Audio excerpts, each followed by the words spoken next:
मुंबईत जुलै-ऑगस्टमध्ये समाधानकारक पाऊस झाला असून कुलाब्यामध्ये ऑगस्टची सरासरी ओलांडली आहे। तर आता पुढील 2 आठवडे कोकणासह राज्यात अनेक ठिकाणी मुसळधार पावसाची शक्यता। पुण्यामध्ये जुलै महिन्यात 525 मिलीमीटर पावसाची नोंद, तर ऑगस्टमध्ये आतापर्यंत 57 मिलीमीटर पाऊस। पुढील 3 दिवस घाटमाथ्यावर जोरदार पावसाचा इशारा। पुणे शहरात मात्र रिमझिम पावसाचा अंदाजही व्यक्त। मुंबईतील महालक्ष्मीमधील केबल स्ट्रीट उड्डाणपुलाचं काम प्रगतीपथावर। डिसेंबर 2026 पर्यंत या पुलाचं काम पूर्ण करण्याचं मुंबई पालिकेचं उद्दिष्ट। तर तांत्रिक कारणांमुळे विलंब झाल्यामुळे 7 रस्ता ते महालक्ष्मी मैदानाला जोडणारा हा पूल आता 2027 मध्ये वाहनचालकांच्या सेवेत दाखल होणार। मुंबईमध्ये 2021 ते 2025 या काळामध्ये घरं आणि इमारतींचे भाग कोसळण्याच्या 1175 घटना, तर यामध्ये 76 जणांचा मृत्यू तर 349 जण जखमी। पावसाळ्यामध्ये या घटनांचं प्रमाण सर्वाधिक असल्याचंही समोर। मुंबईतील धोकादायक पुलांमुळे बाप्पाच्या आगमन आणि विसर्जन मिरवणुकीवर विघ्न। मिरवणुकीच्या मार्गातील धोकादायक रस्ते पुलांची पाहणी करून तातडीनं ते दुरुस्ती करण्याची नागरिकांची मागणी।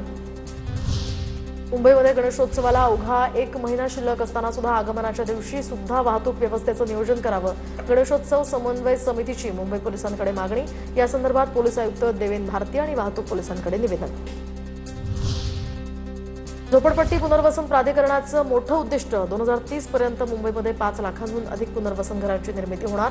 मुंबई महानगर प्रदेशाचा ग्रोथ हब म्हणून विकास करणार। 19 एकत्र झोपडपट्टी पुनर्वसन योजना राबवल्या जाणार। मंडाले चेंबूर थेट मेट्रो प्रवासाचं स्वप्न अखेर साकार। मुख्यमंत्री देवेंद्र फडणवीस आणि उपमुख्यमंत्री सुनेत्रा पवारांच्या हस्ते चेंबूर मेट्रो स्थानकाचं लोकार्पण संपन्न। पश्चिम रेल्वेवर तिकीट तपासणी कर्मचाऱ्यांना विशेष काळ्या रंगाचं जॅकेट आणि बॉडी वॉर्न कॅमेरे देण्यात येणार।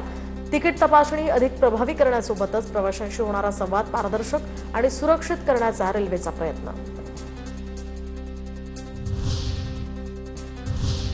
आता बघूया देश विदेशातल्या टॉप 9 घडामोडी।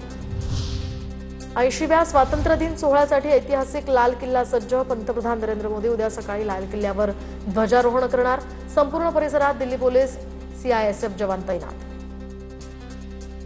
उत्तराखंडच्या चमोलीमध्ये निर्माणाधीन टनलमध्ये दुर्घटना, तर अचानक मोठा ढिगारा पडल्यामुळे 7 कामगारांचा मृत्यू। बोगद्यात अडकलेल्या एका कामगाराचा अद्यापही शोध सुरू। भारतीय हवाई दल जुनी वाहतूक विमानं बदलून 60 नवीन मल्टी-रोल विमानं खरेदी करणार। जुन्या वाहतूक विमानांच्या ताफ्याचं नूतनीकरण करण्याची प्रक्रिया सुरू। तर ही नवीन विमानं सध्या सेवेमध्ये असलेल्या जुन्या AN-32 आणि इतर मालवाहू विमानांची जागा घेणार। शिर्डीमध्ये एका भाविकाकडून साईचरणी 21 लाख रुपये किमतीचे 7 सोन्याचे नाणे अर्पण। तर भाविकाच्या विनंतीवरून देणगीदार साई भक्ताचं नाव जाहीर करण्यात आलेलं नाहीये।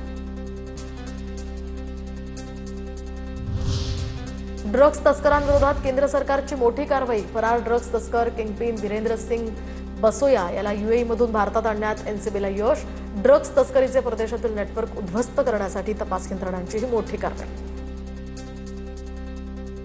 कठुआ आंतरराष्ट्रीय सीमेवर संशयित पाकिस्तानी ड्रोनची हालचाल। घटनेनंतर सुरक्षा दलाकडून संपूर्ण सीमावर्ती भागामध्ये व्यापक पातळीवर शोध मोहीम सुरू। संपूर्ण सीमा भागामध्ये खबरदारी।